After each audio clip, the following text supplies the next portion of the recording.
E aí, pessoal, tudo bem? Como é que vocês estão? Primeiramente, obrigado aí pela participação hoje nessa live da Critéria Biomateriais, né? A gente vai começar falando de... Vamos falar hoje sobre reconstruções alveolares. Eu espero que todos possam participar, todos possam curtir, né? E assim, primeiramente eu quero agradecer a Critéria Biomateriais pela oportunidade. Falar para vocês que, acima de tudo, é uma honra fazer parte desse grupo, fazer parte dessa equipe. Eu tô tendo um pequeno problema de infraestrutura aqui, mas eu acho que vai dar certo. Vamos lá. Acho que agora... Não deu. Não tem problema, a gente vai segurando aqui. Muito bem. Como combinado, o nosso horário é às 18h19, que é essa proposta da Critéria, né? Esse será o nosso tema de hoje, que será reconstruções alveolares, mínima invasão e maior previsibilidade. E assim, eu queria passar para vocês o seguinte, pessoal. Eu gosto de fazer um trabalho onde a gente tenha o máximo de dinamismo possível. Então, por favor, façam muitas perguntas. Vou estar tentando parar o tempo todo para estar respondendo para vocês tudo que for possível, né? A gente vai falar sobre reconstrução de algumas técnicas, algumas novidades, que seja contento de todos, né? Em primeira mão, eu queria agradecer novamente a oportunidade que a Critéria Biomateriais nos forneceu de falar sobre essa parte esse ramo do nosso trabalho. Agradecer principalmente a Adriane, Ariane, que é o pessoal lá Adriane, pessoal que é responsável pelos cursos, né, responsável pela interação com os professores. A Ariane, que é do marketing, que faz essa parte aí com a gente, né, da odontologia além da boca. O som tá picotado? É isso? Vamos ver se melhorou. Sandro, o som tá picotado, é isso? Muito bem. Deixa eu ver agora se eu consigo melhorar. Muito bom. Nesse tom, eu queria falar com vocês a respeito do seguinte.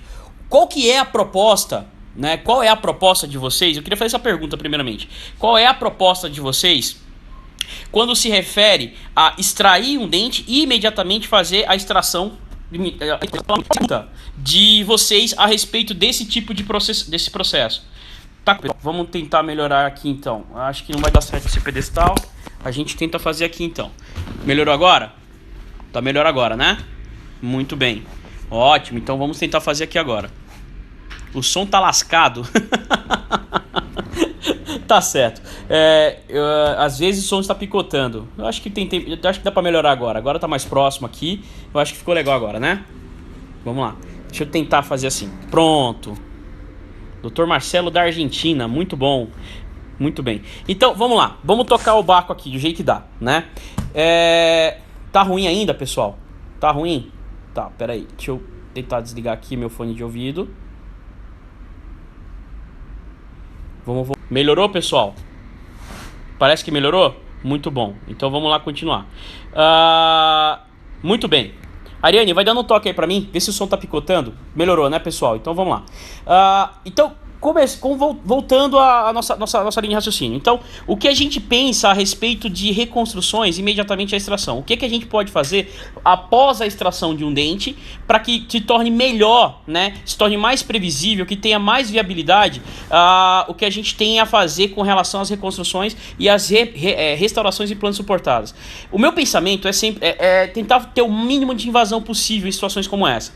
E, frente a esse fato, eu gostaria de passar para vocês o seguinte: como reconstruir um alvéolo, como fazer a restauração implante suportada num alvéolo, aonde nós temos que fazer uma cirurgia extremamente danosa, que é o caso do implante, né? Se a gente pensar dessa forma, o implante é uma aliás, a extração em si, como vocês podem ver nessa imagem, é uma cirurgia que ela tem um certo grau, ela é muito comum na prática odontológica.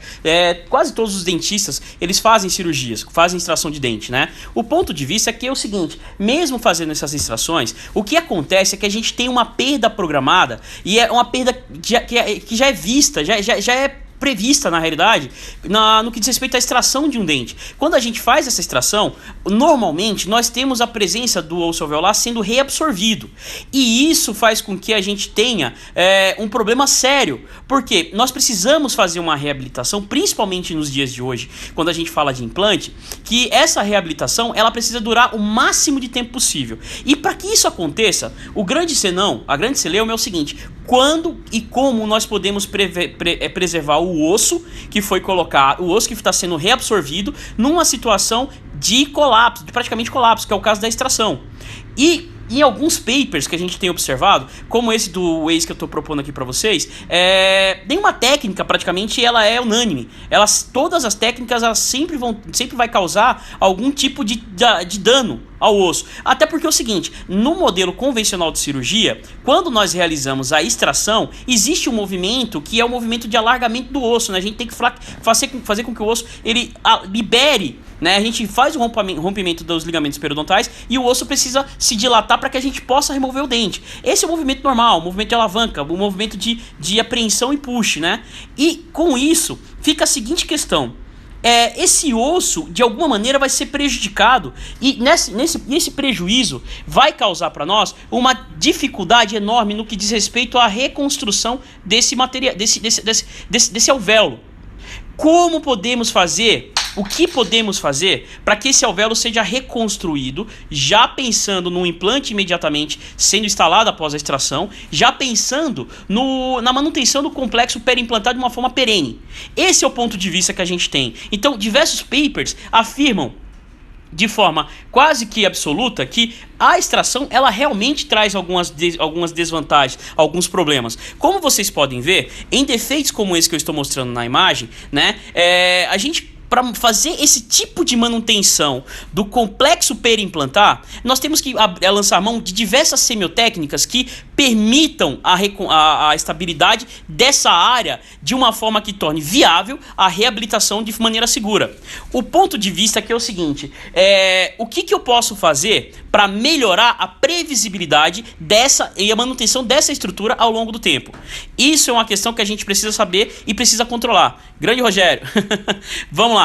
Então, a partir desse pressuposto que eu proponho essa discussão de hoje. Então a gente vai passar a próxima hora pensando em alternativas viáveis para trazer ao nosso dia a dia uma possibilidade de reabilitação interessante. E eu gostaria de começar mostrando para vocês essa imagem desse caso clínico. Nesse caso especificamente, como vocês podem ver, nós temos ali pontos de flutuação onde, de certa forma, parte do processo alveolar ele foi destruído. André, você é brincadeira, você é incrível, cara. O Lorde Implanto, ídolo. Eu que sou seu fã, cara. Vamos lá, então a gente tem o seguinte ponto de vista. Num caso como esse, e eu gostaria de opinião de todos, qual que é a conduta mais adequada, onde a gente está vendo ali um possível dano devido a pontos de flutuação, ou seja, fístula, na região do 22 e do 12. Penso eu o seguinte: a melhor conduta é tentar fazer uma extração que cause o mínimo de dano possível à estrutura periimplantar, a estrutura que eu vou a estrutura que eu vou manter, né? Para que, pensando numa estrutura periimplantar, nós temos ali o máximo possível de características naturais e inerentes a uma situação saudável. Fala, Barão. Paulerismo é incrível. Então, apesar desse ponto de vista, se a gente for mais a fundo e analisar a radiografia, é possível que já existe, é possível ali observar um comprometimento muito grande, né, de todas as estruturas próximas aos dentes, a estrutura adjacente.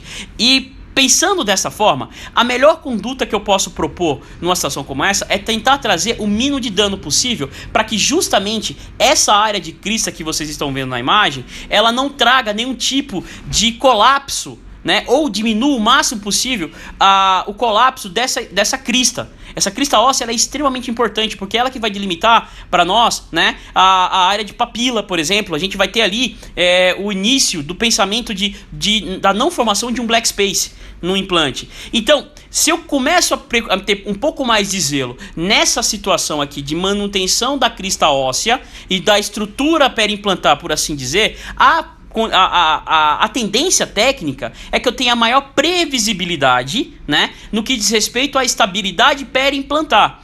Porque essa restauração em planta suportada, ela vai se manter garantindo que ela mesma vai servir de arcabouço para o posicionamento de toda aquela estrutura, aquele desenho, né, aquele design da estrutura para implantar. Desabilitar os comentários. A Cláudia está pedindo para desabilitar os comentários. Pessoal, vamos desabilitar então, vai. Vou tentar desabilitar, ver se eu consigo desabilitar. Perguntas, não tem perguntas. A questão é que eu não sei desabilitar, Cláudia. Eu vou deixar aqui por enquanto e a gente vai tentar tocar o barco dessa forma, tá bom? Bom, continuando. Apesar de todo esse nosso pensamento, muitas vezes as cirurgias... Um momento, agora sim, né? Apesar de todo esse pensamento, o nosso ponto de vista é que estruturas como o dente, na hora de fazer a extração, na hora de fazer a exodontia, principalmente quando a gente está falando ali de região anterior, eu vou tentar mandar podem fazer as perguntas, pessoal, eu vou tentar responder todas, tá bom? Ao longo do tempo a gente tentar responder todas, viu? Fique à vontade, pergunte, eu vou tentar responder ao longo da aula, tá bom? O que não for possível a gente responde depois, fiquem despreocupados. Nessa imagem, mas voltando para a imagem, nessa imagem a gente consegue observar que existe ali uma necessidade de manutenção da estrutura, porque o 12 e o 22 são áreas são dentes extremamente difíceis de manutenção do arcabouço. Porém, se eu consigo fazer com que essa cirurgia tenha um mínimo de dano, e isso vai garantir que a minha estrutura periimplantar adjacente, aquilo que vai sobrar, aquilo que eu vou reabilitar de fato, vai ser mantido de forma mais perene, de forma mais segura. Então a gente tenta utilizar instrumentos que permitam a cirurgia com menor detalhamento, com maior sensibilidade na técnica, garantindo então que o formato da reabilitação seja mantido de forma adequada. Como vocês podem observar, mesmo tendo todo o zelo, ainda existe uma área de dano. E essa área de dano precisa ser totalmente contornada. E eu preciso fazer com que o implante ele entre nessa região para fazer essa restauração implante suportada e seja totalmente submerso para o osso. Nós temos que ter o osso servindo de estrutura elementar para que o formato do alvéolo seja mantido e assim eu não entre em colapso justamente na área da gengiva, do tecido mole. A plástica rosa ela é extremamente importante se a gente pensar em diversos aspectos, principalmente quando se refere ao setor anterior, que é extremamente importante.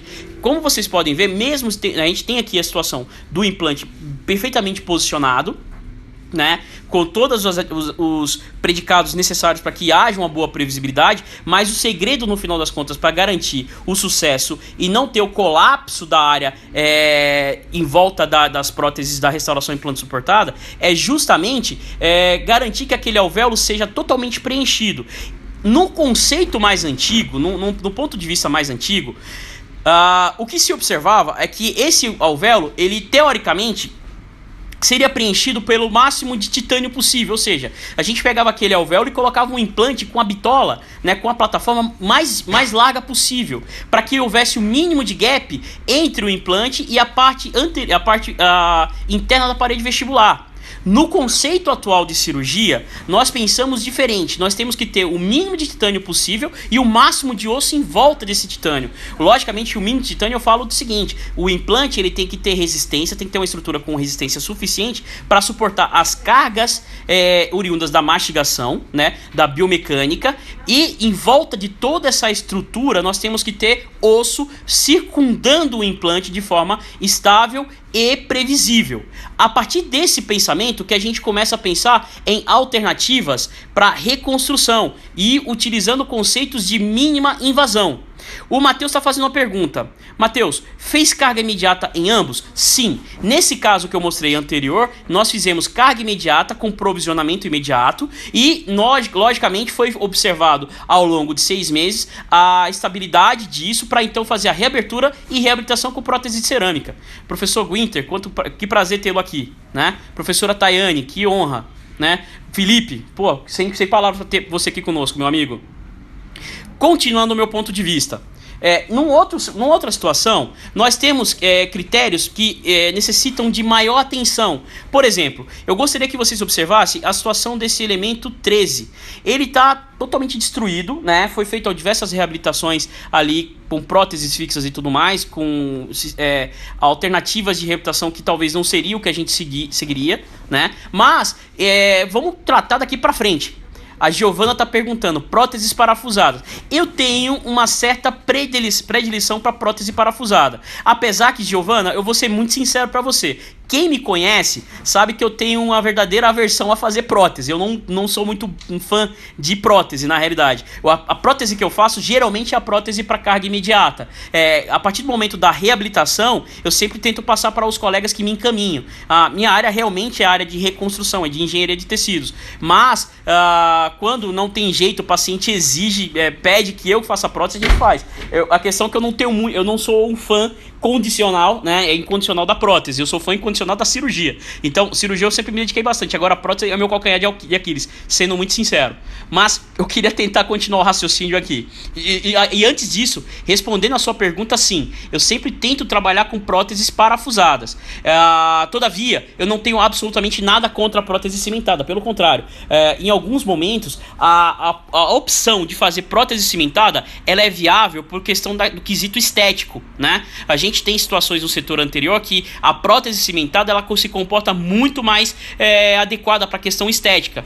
Eu participei de um meeting, inclusive, em 2017, se não me engano, onde tinha alguns grandes da implantodontia e principalmente da prótese falando, e eu vi um detalhe, eu vi um sistema de prótese que eu achei muito interessante. Se eu não me engano, o nome de um dos palestrantes era Diogo Gli, se eu não me engano, e ele mostrava uma situação onde ele estratificava o pilar, né, após a instalação do implante. Ele estratificava um pilar personalizado em Emax, simulando inclusive o remanescente dental proximal, ou seja, ele tentava fazer com que houvesse uma caracterização próxima à dentina dos dentes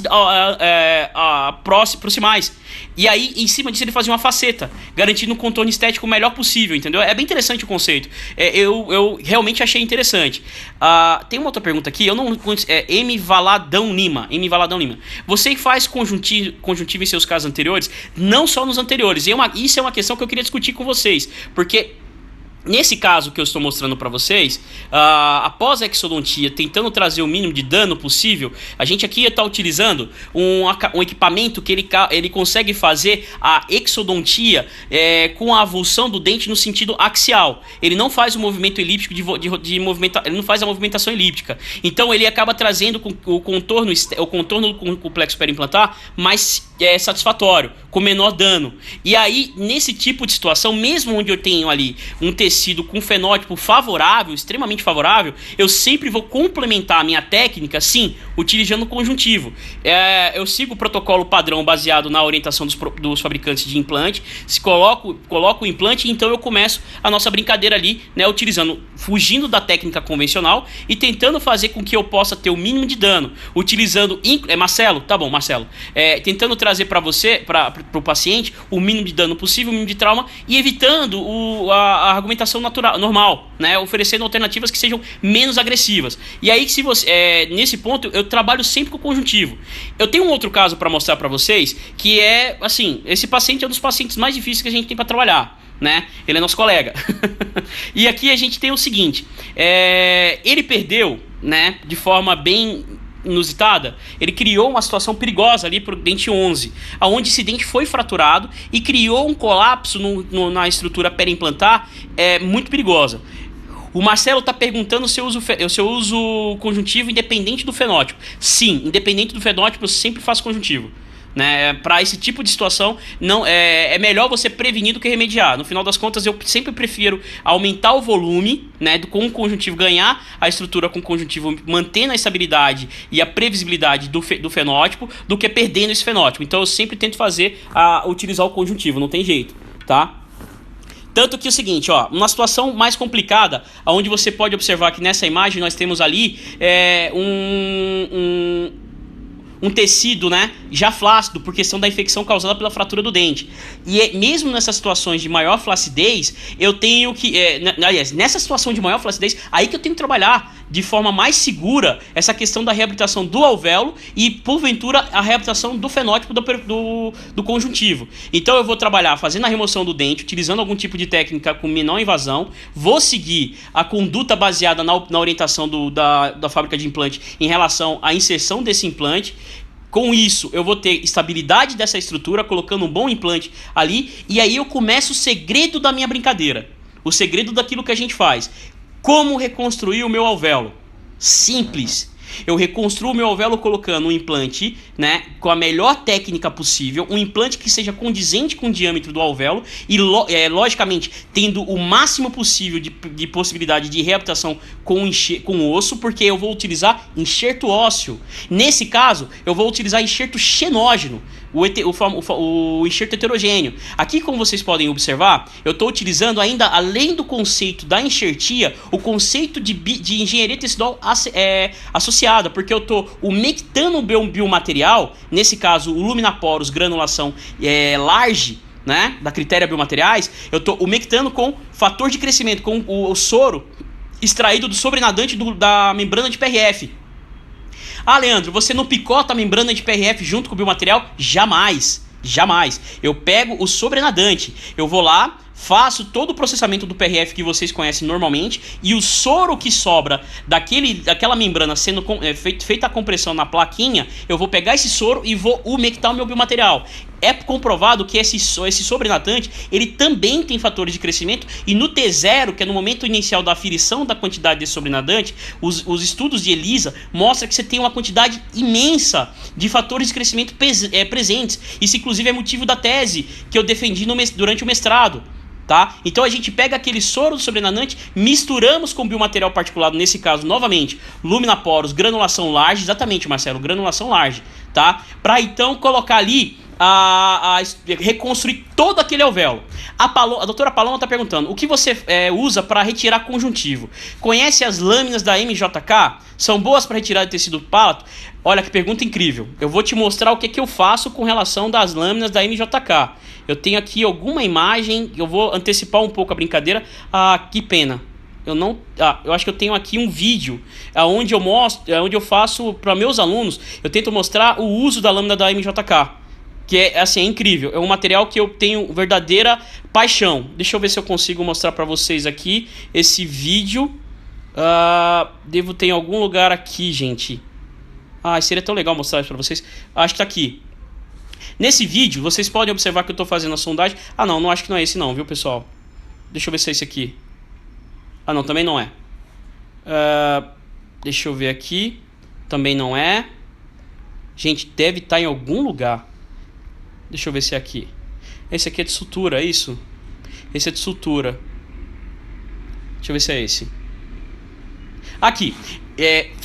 Falando pra você, Paloma, a respeito do vídeo das lâminas da MJK, eu sou viciado, eu adoro utilizar essas lâminas, porque necessariamente, como eu faço muito conjuntivo, a minha visão é que eu preciso ter o mínimo de detalhamento possível. Eu tenho que ser muito detalhista justamente na anastomose, né, na diferenciação do tecido. Então, quando eu vou fazer a minha inserção, como você pode ver, o ângulo e o tipo de lâmina me ajuda bastante nesse sentido. Isso garante para mim maior detalhe na minha estrutura quando eu estou trabalhando com elas. Então ali eu consigo fazer todo o detalhamento da lâmina, garantindo primeiramente a primeira incisão nessa estrutura com maior segurança, separando o que é periósteo, separando o que é tecido conjuntivo. Isso para mim não tem segredo. Existem diversas lâminas no mercado, mas eu acho que a melhor hoje no mundo realmente é da MJK para esse tipo de situação. Eu vou responder uma outra pergunta aqui que é do Marcelo. Marcelo, Leandro, você usa o large? Sim, bastante. Na realidade, eu gosto tanto do large como do small para reconstrução de alvéolo. Para mim, os dois são fantásticos, entendeu? Nesse caso especificamente, como eu precisava reconstruir em grande escala esse alvéolo, eu utilizei o large, como eu mostrei para vocês. O Giovanni tá falando, nessa situação, tinha tábua óssea vestibular? Então, infelizmente, não tinha uma tábua óssea vestibular viável. Vamos voltar lá na imagem para a gente tentar trabalhar essa informação para você. Nesse caso, eu não tinha uma parede vestibular viável. O que eu fiz? Eu tentei reconstruir da melhor maneira possível, né? Então a gente lá usamos o large à vontade, colocamos um implante mais estreito, um implante de 3,5, e o large foi para justamente reconstruir essa estrutura. Antes de continuar, tem mais alguma dúvida aqui. Deixa a live salva, por favor. Sim, vou deixar, com certeza. Inclusive, pessoal, essa live vai estar disponível, acredito que no site da Critéria e também no site do Ibope, tá? Pra vocês depois. Doutora Paloma, posso usar a mesma lâmina de retirada do conjuntivo para tunelizar ou existe modelo específico para cada caso? Eu uso outras lâminas, existem outros modelos. Cada lâmina ela tem uma especificação, tá, Paloma? No final das contas. Recentemente teve um colega que falou: eu posso usar a lâmina da MJK para fazer cirurgia de siso? Eu sou meio reticente. Eu acho que dá pérolas aos porcos, mas pode. No final das contas, eu acho que o siso é uma cirurgia um pouco mais agressiva. Então, uma lâmina normal não teria problema, mas você pode usar, porque é uma lâmina realmente interessante. Mas eu acho que, assim, é um crime, porque você vai utilizar essa lâmina para justamente situações como essa da foto, para um detalhamento muito maior, né? Que ela tem um nível de precisão muito ampla. Eu não sei se vocês sabem, mas essas microlâminas, elas não são da odontologia. Elas são de outras áreas, né? Se eu não me engano, da oftalmologia, para poder fazer cirurgia no olho. Então a gente está adaptando isso para justamente evitar o colapso do tecido mole, o que é interessante. Aí tá perguntando também, tunelizar? Sim, eu utilizo para tunelizar.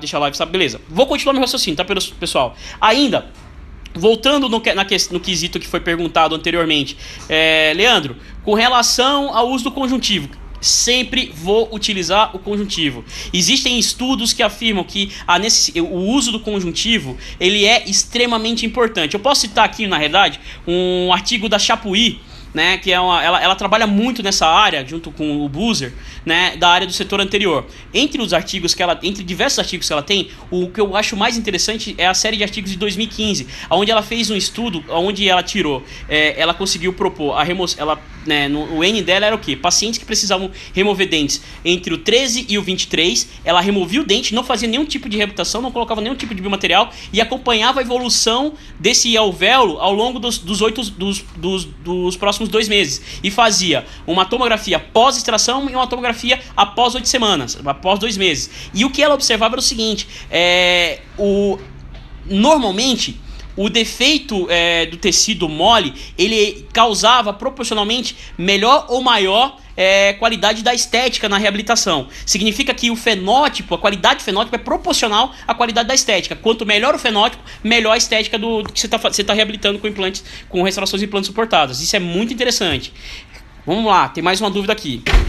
O que você utiliza para fechamento de alvéolo em caso de carga tardia? Depende, vamos lá, depende. Nesse caso especificamente, que eu estou mostrando para vocês, nós realizamos o fechamento de alvéolo e não fizemos carga imediata, pois como não tinha parede vestibular e o implante ele não entrou com um torque adequado, ele não entrou com o torque que eu precisava para carga imediata, nós tivemos que ter bom senso. Então eu fiz eu coloquei o implante, reconstruí o alvéolo com um biomaterial, como vocês podem ver na imagem, posteriormente recobri esse biomaterial por dentro ainda, após a tunelização, com membrana de colágeno. Nesse caso a gente usou membrana de colágeno tipo 1 e tipo 3, que uma interessante para ser usada é a Lumina Coat Double Time, da Critéria Biomateriais. Aí, posteriormente, nós fomos lá, baseado na análise que eu estava falando agora para vocês do artigo da Chapuis, eu reconstruí tirando justamente do pálato um fragmento de conjuntivo, como vocês podem observar. Nem substituição desse fragmento do conjuntivo. Eu coloquei uma membrana de PRF, porque já existem artigos de 2017 para cá falando a respeito disso, que você diminui bastante, drasticamente inclusive, o processo de necrose, você diminui bastante o risco de necrose do pálato após a remoção desse fragmento. Então eu sempre substituo hoje o fragmento que eu tiro do pálato com membranas de PRF e faço sutura de X quadrado, né? Onde eu faço sutura à distância com X quadrado, que é uma técnica bem interessante, que a gente pode discutir depois. E frente a isso, peguei o fragmento que foi removido, né? E eu utilizei ali, para fazer o serramento daquele alvéolo. Eu fechei com o próprio conjuntivo, utilizando uma sutura adequada, uma técnica de sutura adequada e provisionando tudo com mocap. E aí eu deixei tudo ocluído, eu fiz uma técnica chamada de provisionamento oclusor, né, onde eu coloco o provisório servindo de oclusão para o alvéolo, garantindo ali a melhor proposta possível, né, de estabilidade tanto do volume, o provisório vai garantir isso para mim, mesmo que ele não esteja adaptado ao implante, mas também garantindo segurança na oclusão daquela cirurgia, já que eu tenho o conjuntivo cerrando todo o meu trabalho ali e de forma segura, né? Muito bem, deixa eu ver se tem mais alguma dúvida. Ah, tá. Tem mais dúvidas aqui. O que você utilizou para fechamento do alvéolo? Já respondi essa, né?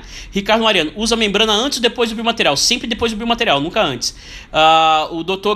Gabriel Reis, lâmina Shaw Morton, você já usou para remover conjuntivo? Cara, tá aqui.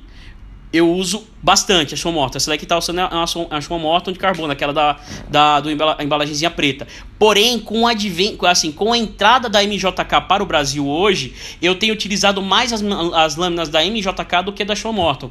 Porque, primeiro que é o seguinte, a microlâmina da MJK, ela vem com angulações específicas, ou aliás, a possibilidade de eu angular, o que me torna mais seguro a incisão, tendo volume mais adequado, eu tenho mais precisão no meu corte. Então, por esse motivo, hoje em dia, eu prefiro utilizar mesmo a MJK, mas sim, utilizo bastante, é a minha lâmina de preferência, né, a Shaw Morton. Na realidade, se a gente pensar diferente, pessoal, uma caixinha de lâmina, as lâminas que a gente tem são muito boas no Brasil, mas infelizmente estão aquém do que a gente tem de fora, né? Então, a possibilidade de entrada da MJK no Brasil trouxe pra gente um arsenal maior de lâminas viáveis para esse tipo de cirurgia com maior nível de detalhamento, né? Isso é bem legal. Até porque quando a gente está numa estrutura aonde eu tenho essa imagem, o implante instalado, com todo esse arcabouço a ser reconstruído, né? E ainda eu tenho que manter a previsibilidade desse tecido maravilhoso, dessa imagem incrível que a gente tem,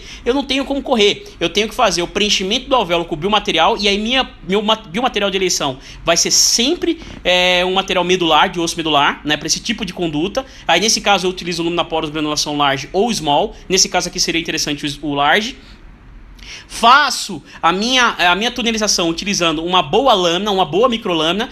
Trabalho com o meu conjuntivo para manter essa estabilidade viável e faço o cerramento do caso. Até porque é o seguinte, nós devemos pensar em primeiro e em último, em todo momento, que essa estrutura, quando a gente tem ali a estrutura da crista em relação à estrutura da crista, se a gente faz um comparativo da estrutura da crista do dente em relação à estrutura da crista do implante, nós temos uma diferença monstruosa no que diz respeito de materiais a serem incluídos naquela região e principalmente de diferença da ação biomecânica. Então, imediatamente nós temos algumas mudanças morfológicas que precisam serem respeitadas. A primeira mudança, a primeira modificação anatômica que acontece quando você remove um dente e coloca um implante, simples, tecido epitelial juncional longo. É inerente à formação desse tecido. Então, nós precisamos entender que esse tecido vai ser formado, ele não tem a mesma estrutura morfológica que o espaço biológico teria normalmente um dente, e a gente precisa manter a previsibilidade dessa estrutura. A melhor maneira é reabilitando a crista óssea, mantendo a estabilidade da crista óssea, utilizando um bom biomaterial, e ainda garantindo que exista previsibilidade no que diz respeito à manutenção do fenótipo gengival. Isso é muito importante e precisa ser sempre respeitado.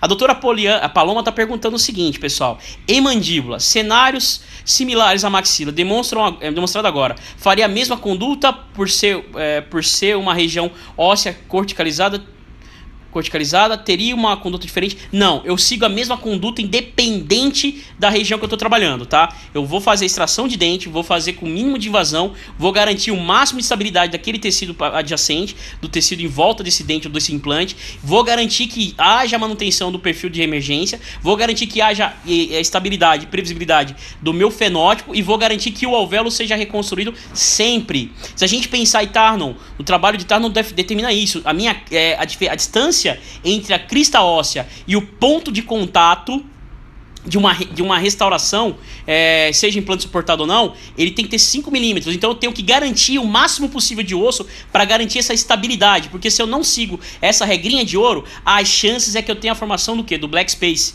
de uma papila em colo invertido, o que é muito perigoso e esteticamente não é o favorável, né? Vamos ver se tem mais alguma dúvida aqui. Dr. Eduardo está perguntando: qual o teu protocolo para casos infeccionados, como aquele 1222? Minhas maiores perdas de implantes se dão em região de fístula. E não há porquê. E não há como ser diferente disso. Eu vou te explicar o porquê. Aí vai sair o implantodontista e entra o periodontista. Doutor, eu aconselho Primeiramente, o senhor estudar um pouquinho, ler um pouco sobre ecologia, tá? Não ecologia lá dos biomas e tudo mais, ecologia voltada para doença periimplantar e periodontal. Por quê? Quando você a ecologia, quando a gente está se referindo à ecologia, estamos falando o seguinte: existe um nicho bacteriano presente naquela região que você está reconstruindo de alguma forma, tirando o dente, hipófise e tudo mais. Esse nicho bacteriano, ele tem dois processos que podem favorecer ou não o nosso tratamento, que é a biose e a desbiose. A biose tem a ver com o seguinte: um nicho é um volume de bactérias que ele está em equilíbrio no meio, certo? E ali naquele equilíbrio nós temos uma situação de saúde, né? Uma situação saudável teoricamente. A desbiose dessa ecologia é quando justamente esse nicho bacteriano ele não está mais em equilíbrio.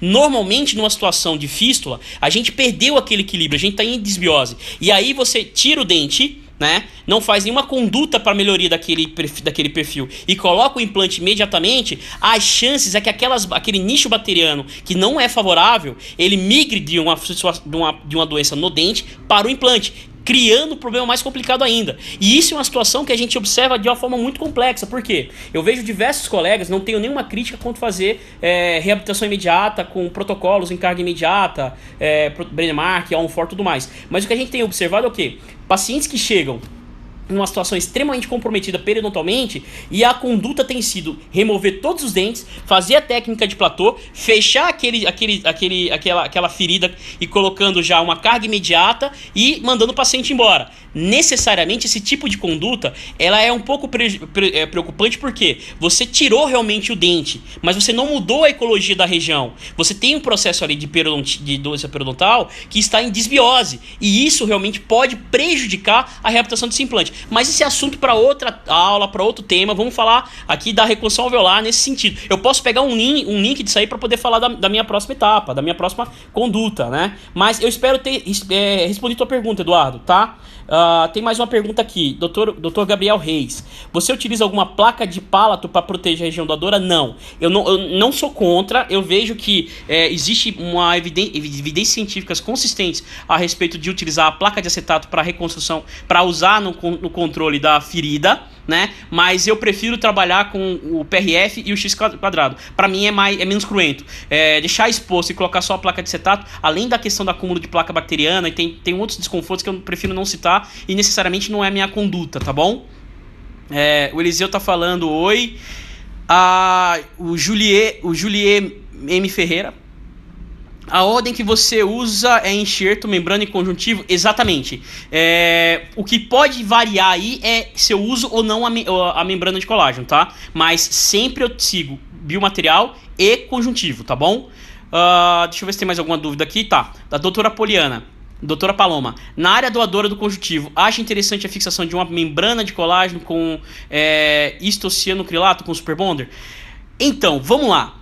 Existe alguns experimentos em relação a isso. Na realidade, muitos colegas utilizam membrana de colágeno.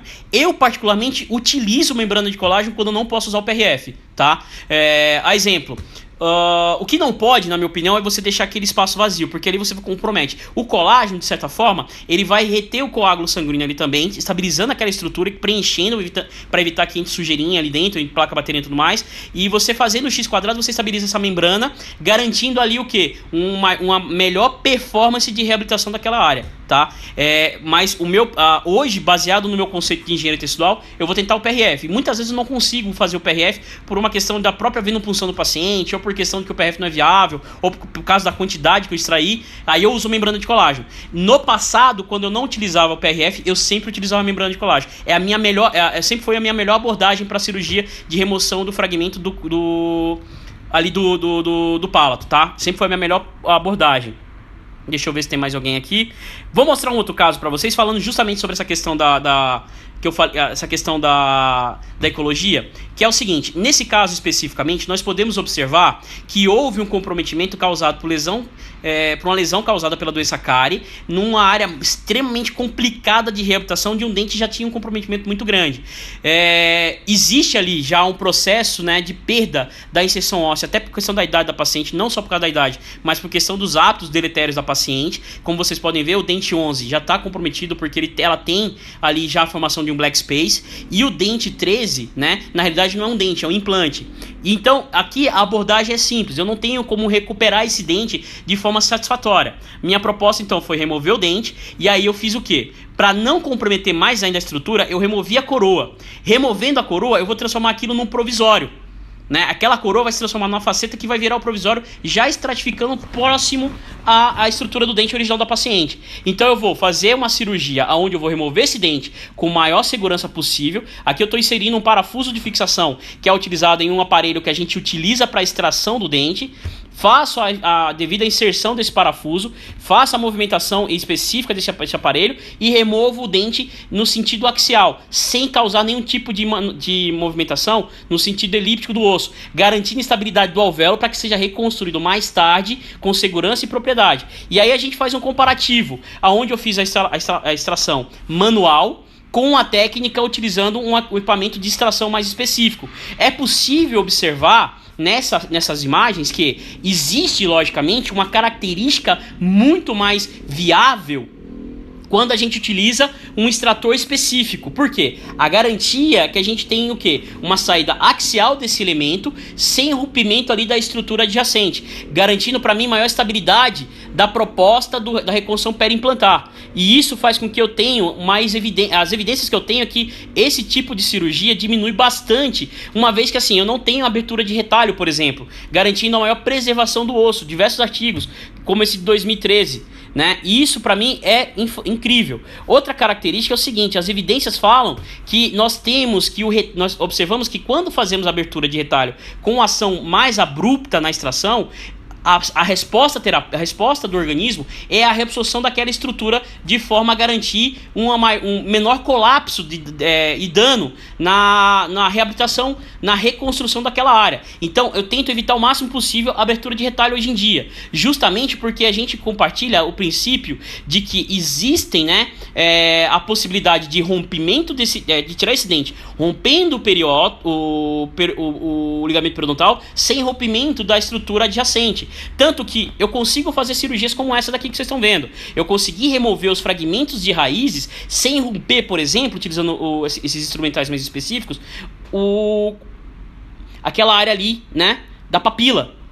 Essa imagem é incrível porque foi feito 2 extrações em mesma região, utilizando um instrumento específico e ainda mantendo a estrutura da papila, como vocês podem observar. Isso é muito legal, isso é muito avançado, isso é muito sofisticado.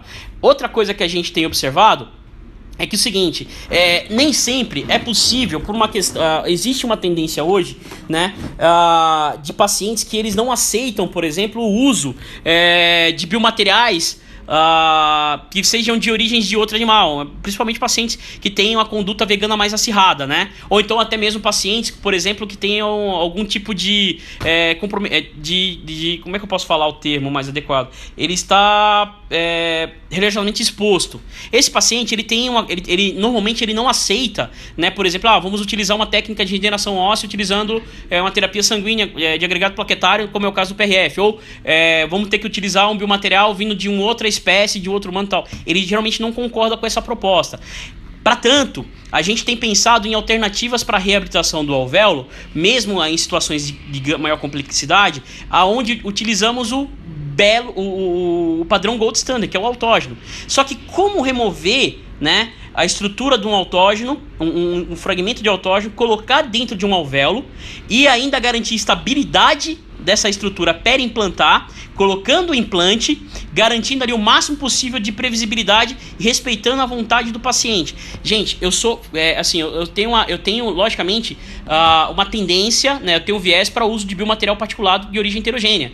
Eu sou consultor de uma empresa que é a Critério Biomateriais, eu ajudo a desenvolver biomateriais, só que nossos pacientes, cada vez mais, eles têm ganhar, a internet ela é uma coisa maravilhosa. Só que ela também traz alguns problemas. Então a gente tem pacientes que têm essas denominações, né? E aí, nesse caso, a abordagem com o autógeno, ela é bem-vinda. A questão é como diminuir a morbidade para a utilização do autógeno. Uma das soluções que a gente tem é o quê? A utilização de brocas específicas, né, para esse tipo de situação. Como, por exemplo, a própria Critéria Biomateriais desenvolveu um sistema de broca chamada a linha Bullet, né, da Critéria. Essa broca especificamente que eu estou mostrando para vocês é uma broca coletora, né, é a Bullet Collector. Para vocês terem ideia, ela é fantástica, porque com apenas uma passagem dessa trefina, ela consegue fazer a remoção de até 1 cc de osso autógeno. E aí tá, você tem uma tecnologia muito legal que permite você controlar o tamanho da partícula do osso com esse tipo de técnica. Como que você faz isso? Aumentando ou diminuindo o giro. A gente foi para o laboratório para estudar justamente isso. Como a gente pode aumentar ou diminuir a partícula do osso? Simples. Se a gente aumentar a rotação de forma segura, a gente consegue diminuir a partícula do osso. Se a gente diminui a rotação de forma segura, a gente aumenta o tamanho da partícula do osso, tem menos corte. E aí, para garantir que esse osso fique na trefina no momento da remoção do leito, aí foi desenvolvida essa haste plástica que protege, né, a coletora justamente na hora, o osso dentro da coletora, justamente na hora da remoção. E ainda tem um detalhe, um dos problemas que nós temos é como nós fazemos para fazer essa coleta e ter certeza que a gente está tirando o volume adequado. Nós conseguimos desenvolver, né, um sistema, que é essa espiral, que ela distorce de maneira a dar justamente um total de 5 milímetros de profundidade. Quando a gente entra 5 milímetros de profundidade com a coletora, com a trefina, nós sabemos que ali está dando certinho 1 cc de osso autógeno, suficiente para preenchimento de um alvéolo, por exemplo. Então aqui a gente tem muita tecnologia aplicada justamente para fazer esse tipo de situação, entendeu? O Dr. Gabriel está perguntando, qual a conduta a ser tomada caso o paciente use medicamento à base de alendronato e bifosfonato? Cara, a gente tá... Aí você entrou numa celeuma monstruosa. Vamos lá. Eu acho que eu tenho um pouquinho... Eu vou gastar 2 minutinhos para explicar a respeito disso, qual é o meu pensamento a respeito disso, tá? Existe muita evidência científica hoje, existem muitos estudos hoje falando a respeito do paciente que usa alendronato e bifosfonato. Ponto. A grande maioria, eles têm trabalhado com a visão de que é muito complicado trabalhar com pacientes que usam esse tipo de medicação, porque você tem um aumento circunstancial no risco de osteonecrose. Eu, Dr. Leandro, já tive o caso de um paciente, um amigo, que sofreu cirurgias com relação à reabilitação com implantes portados, veio a mim com uma série de problemas, entre elas ele estava tendo o sequestro ósseo, primeiro porque o cirurgião dentista em questão, ele fez uma boa anamnese, só que ele não observou que o paciente tinha uma série de complicações clínicas que deveria ter sido observada, entre elas o uso de alendronato e bifosfonato. De um total de 8 implantes instalados, ele perdeu 5. Detalhe, junto com esse 5º implante, eu acho que eu tenho uma imagem aqui, mas não dá para buscar rapidamente. Ele veio, um dos implantes, um naco de osso de mais de 10 milímetros de comprimento, de volume, né? Quase, eu coloco ali, acho que uns 2 a 3 cc de volume de osso junto do implante, justamente porque existe viés. Né? Meu ponto de vista com relação ao paciente que usa bifosfonato e alendronato, eu sigo a seguinte conduta. Normalmente, se o paciente fez algum tipo de uso intravenoso, intramuscular, que seja, eu não faço cirurgia. Não me sinto seguro de fazer cirurgia em âmbito ambulatorial, mesmo em hospital não me sinto seguro. Se o paciente fez uso de bifosfonato, derivados de alendronato, bifosfonato, no sentido oral, né, via oral, e esse uso foi em menos de 6 meses, e esse uso foi há mais de 5 anos, eu não vejo problemas de operar esse cara. Entendeu? De fazer cirurgia desse cara. Até porque a gente tem pacientes nesse tipo de conduta no nosso curso de reconstrução avançada em Goiás. Eu tenho alguns pacientes, eu tenho um grupo de pacientes que a gente fez cirurgias com esse tipo de situação e até então a gente não tem tido problemas, entendeu? Todavia, todo cuidado é necessário em situações onde o paciente faz uso de alendronato e bifosfonato. É motivo da discussão interessante, inclusive para uma boa live, tá? Mas voltando à nossa história lá, teve um doutor durante a live que perguntou: Leandro, você fez a extração, você colocou o implante, você não fez a carga imediata, e o que você faz para ocluir? Região do setor anterior, eu coloco o biomaterial, né? Coloco a membrana de colágeno quando necessário, coloco a membrana coloco o tecido conjuntivo para garantir a estabilidade periimplantar do fenótipo e o fenótipo gengival, faço o provisório oclusivo. Em situações posteriores que eu não tenho uma mesma conduta, que eu não consigo fazer a mesma justificativa, eu venho para cá. Eu utilizo barreiras de PTFE. É a melhor solução para reconstrução alveolar nesse caso. E ainda, como eu estou utilizando um implante e estou utilizando material autógeno, o tempo de reabilitação nesse caso é mais rápido. Esse osso ele já estará apto a ser reabilitado com mais rapidamente. Então, o uso da barreira de PTFE para a região posterior, principalmente, ela é um advento fantástico da tecnologia voltada para a área odontológica. Então, no meu ponto de vista, é a melhor conduta para posterior é o uso da barreira de PTFE. Tá, doutor? Porém, eu ainda continuo pensando que a reconstrução em setor anterior, utilizando o biomaterial junto com o tecido conjuntivo, junto com a membrana de colágeno, seja a melhor opção de estruturação para qualquer tipo de colapso em relação à exodontia de um dente, entendeu? Sempre a melhor proposta. O Giovanni está perguntando, separar dos tecidos? Eu tento separar os tecidos sempre. A gente coloca enxerto particulado entre a parede interna do processo alveolar e o implante.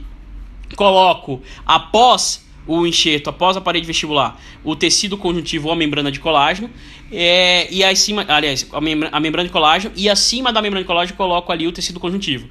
Quando a gente está falando de PTFE, teoricamente o que a gente faz? A gente coloca lá ou o implante e, se necessário, a reconstrução de alguma parede, o enxerto independente da origem, né? Normalmente a gente usa o xenógeno, mas como eu falei, esse caso eu mostrei para evidenciar uma tendência que a gente está tendo no mercado agora, que são os pacientes que são religiosamente expostos ou que tem algum tipo de regime que não permite que ele use algum tipo de biomaterial de outro animal, né? O caso do vegano. Mas normalmente a gente coloca ali o PTFE entre o conjuntivo e o periósteo, né? Para poder fazer a formação do tecido de forma viável, tá bom? Essa é a melhor proposta. E é isso que a gente tenta defender hoje em dia. Até porque, no final das contas, a nossa proposta é sempre de reconstruir. Eu sempre vou tentar propor a reconstrução dos tecidos de maneira segura, né? E com isso eu tenho que lançar mão de diversas ferramentas que permitam esse tipo de situação. Seja a utilização de um biomaterial de qualidade, né? Utilizando para a reconstrução desse arcabouço, seja a utilização de uma membrana que seja viável para minha reconstrução, que é o caso das membranas de colágeno, seja a utilização do conjuntivo para reabilitação e manutenção e previsibilidade do fenótipo periimplantado, do fenótipo gengival, tá? Seja a utilização de uma barreira não absorvível, como é o caso de uma PTFE, que sempre faz parte do meu estoque, sempre vai fazer parte da minha gaveta para poder ter como opção segura para minhas reconstruções. Aí o Paulo Elísio, lá de Recife, está perguntando, preferência por fio polipropileno para estabilização de barreiras a longo prazo? Cara, eu gosto de usar o polipropileno, você sabe disso, é meu amigo. Tem uma afinidade muito grande com o uso dos fios de PTFE. Tenho afinidade muito grande com os fios de polipropileno. Porém, eu não tenho problemas de usar o nylon, pelo contrário, o nylon é uma ótima opção também, até porque o que acontece, o fio de nylon ele é o grande chefe, né? Ele é o primeiro fio de eleição hoje em dia na implantodontia. Muitos colegas, a maioria dos colegas utilizam, e pensando nisso eu tenho que propor isso para meus alunos também. Porém, a vantagem do uso de fios mais inteligentes, como é o caso do polipropileno e do PTFE, é que você evita situações como essa que o nylon está causando ali, que é o estrangulamento da margem da gengiva. Esse é um dos problemas do nylon. Ele não acompanha esse deslocamento, porque ele não é inteligente, ele é muito rígido, né? Então o que acontece? E principalmente tem fios de nylon hoje que são verdadeiros cabos de aço. Nesse caso, o fio de polipropileno e o fio de PTFE, ele garante que não haja esse estrangulamento do tecido. Essa é a principal visão que eu tenho com relação ao uso do fio de sutura. Aí o Dr. Assis está perguntando, em região posterior para a ROG, poderia usar a membrana de PRF? Então, existem diversos estudos que falam que sim. Porém, a gente tem que ter um pouco de cuidado com a aplicação com a indicação adequada do PRF. Vamos entender isso, tá? Vamos entender isso. Até porque tem um pessoal da Hemodere assistindo o live, eu tenho que ter cuidado para eles não ficarem chateados comigo. Mas vamos lá. O PRF, ele foi o boom dele, né? Ele teve o seu boom nessa última década, mas é um material que já é estudado desde 98, para vocês terem ideia. A gente tem não o PRF necessariamente, o agregado plaquetário. A gente tem o início do uso dos agregados plaquetários com Marx em 98, já com o advento do PRP, né? que ali a gente via a possibilidade da presença, de uma presença muito grande, né, a partir do momento que você utilizava aquele material, de plaquetas. Então, junto às plaquetas, você tinha os fatores de crescimento derivados de plaqueta, o que ajudava bastante na reparação do tecido de forma mais eficiente. Com o advento do PRF em 2001 lá pelo Chukrum, foi desenvolvido diversos protocolos, diversas formas de utilizar esse material de forma segura e de maneira que você aumentava a presença, né, de forma eficiente de mais de 60 mediadores biológicos presentes dentro do PRF para o uso no quesito de reconstrução tecidual. A questão é que, ao longo dos anos, foi se distorcendo o sentido do uso do PRF. Muito colega utiliza o PRF como barreira, com uma estrutura que serve de proteção e segurança para garantir ali o arcabouço, por exemplo. Só que o problema é que o PRF ele não é uma barreira. O PRF é um scaffold frágil. Para você ter ideia, nos estudos que nós observamos ao longo durante a pesquisa em laboratório, é possível observar que o PRF ele degrada muito rapidamente. De 2 a 3 semanas você não tem mais a presença do PRF, isso em meio. E a gente fez a simulação utilizando um meio específico com gentamicina, que simularia o meio bucal. No final das contas, a gente observou que o PRF ele não é um scaffold seguro, mas, em contrapartida, ele tem a presença comprovada de fatores de crescimento que influenciam diretamente na reparação do tecido ósseo. E isso é fantástico, tá? E é possível observar, através da expressão de testes de ELISA, inclusive a presença de BMPs, o que é muito legal para a reconstrução do tecido.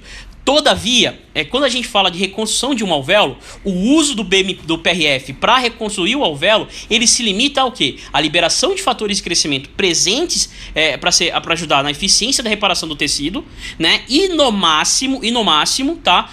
Melhoria do tecido mole, na reparação do tecido mole. Ah, mas eu quero utilizar o PRF para formar osso. O que a gente tem consistente e afirmado em evidência na literatura, em mais de 1000 artigos, né? Hoje está quase mais, acho que se não 1000, mas quase 1000, né? Acho que até passou um pouquinho, já passou disso, é que o PRF ele mantém estrutura entre cristas, mas ele não forma osso a partir da crista. Isso é um ponto de vista que tem que ter interessante a se ter. A doutora Mônica falou, exatamente, concordo 100% sobre o PRF. Ah, que bom, doutora, fico feliz. Dona Angélica, prazer tê-la aqui conosco. Pessoal, tô virando abóbora, tá? Meu tempo tá terminando. Eu gostaria de usar esses próximos 2 minutos apenas para agradecer imensamente a presença de todos vocês. As dúvidas que eu não consegui responder ou que porventura possa vir a ter, eu vou deixar a live salva pelas próximas. A Critéria vai deixar a live salva pelas próximas 24 horas. Vocês podem observar lá. E caso tenha alguma dúvida, pode me procurar diretamente no meu perfil do Instagram. A gente sempre vai estar disponível para isso. Eu gostaria de aproveitar o momento para falar do seguinte: nós temos diversos cursos voltados para a área de reconstrução que eu ministro aqui no Brasil, tá? Temos lá turmas em Goiânia que começa agora em julho, se tudo der certo, espero que o corona não atrapalhe isso. Nós temos turmas em andamento no Ibope que está parado neste momento por questão das exigências por parte dos órgãos competentes, né? Faço convite a vocês nos procurarem para ver informações a respeito desses cursos. Eu estarei presente em outras lives ainda essa semana e na semana que vem. Por exemplo, nós teremos uma live amanhã para falar sobre seleção de fios de sutura. Para quem perguntou sobre fio de sutura, amanhã é o dia, a gente vai falar no perfil da Microsuture. Na quarta-feira eu vou ter uma live falando sobre seguridade. Na segunda-feira nós temos aí a honra de falar que nós teremos um novo fórum sobre reconstrução com eu, o professor Sérgio, o professor Ricardo Mariano e o nosso convidado de honra é o professor Sandro Valente. Espero a presença de todos, tá? Tem uma última dúvida aqui: forma osso associado com biomaterial? Sim. A doutora Paloma, eu só uso porque tenho a centrífuga, mas não vejo diferença em utilizar ou não nas regenerações ósseas. Salva a facilidade de aglutinar o enxerto, mas em resultado zero diferença. É um ponto de vista, Paloma. É um ponto de vista que eu respeito bastante.